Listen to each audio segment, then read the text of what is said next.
Të tjera skandale kanë nxjerrë zbuluar drejtorin e përgjithshëm të Gardës së Republikës së Shqipërisë Ermal Onuzin, si dhe drejtorët e tij LH dhe AS.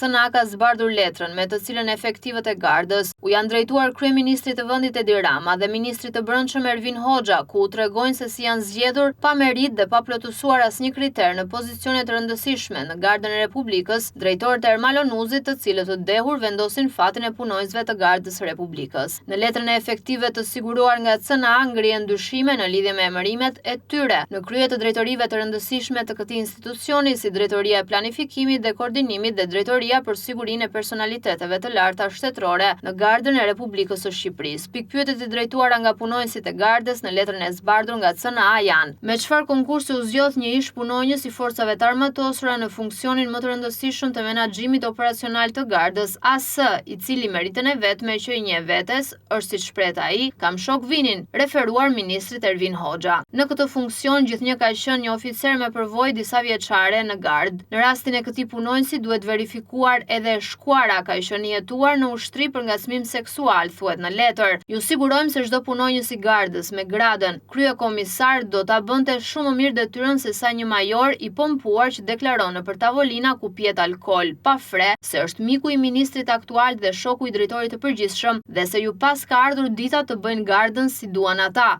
Nënvizohet në letër dhe së dyti nënvizohet si mund të shkelet kaqapur ligji dhe parimi i hierarkisë dhe të jepet grada madhore drejtuesi lart një punonjësi me grad ushtarake major dhe një tjetri me grad drejtues në Gardë, duke ka përcyer 3 grada. Së treti, si u përzgjodh nga jashtë juristi i Gardës pa konkurim dhe ju dha dhe grada nën komisar. Nëse do të shpallej vendi i lirë, shumë gardist mund të konkuronin sepse e kanë arsimin juridik, thuhet në letër. Së katërti, si u përzgjodh nga jashtë Gardës drejtori i shërbimeve mbështetëse pse nuk ishte konkurim. Së pesti, si u pranua pa konkurim një oficer i liruar nga forcat armatosura që ka pasur probleme me ligjin dhe është emëruar te standardet profesionale, kur ligji e përcakton sakt procedurën e rekrutimit, thuhet në letër. Në fund të kësaj ankese, theksohet se metoda e drejtimit të Gardës së Republikës nuk ndryshon nga ajo e vitit 1997 dhe e vitit që solli turpi në historinë e Gardës, 21 janar 2011, thuhet në letër. Ishte pikërisht arroganca e drejtuesve që e çoi Gardën atë pikë dhe jo pa aftësia e gardistëve të thjesht, nënvizohet. Ndër të tjera në letër, këto janë faktet dhe arsyet skandaloze që çuan Ermal Onuzin drejt dorëheqjes me urdhrin e kryeministrit Edi Rama. Nga emërimet e palishme, alkooli në zyrat e Gardës, keqpërdorimi i postit dhe institucionit, emërimi drejtorëve, të gjitha këto kanë bërë që Onuzi të dorëhiqet. Kujtojmë se Ermal Onuzi drejtoi Gardën për rreth 9 muaj. Në 10 shtator të 2024-s, Ermal Onuzi u vendos në krye të Gardës së Republikës dhe përgjatë kësaj periudhe ka pasur shqetësime dhe ankesa për drejtimin e institucionit.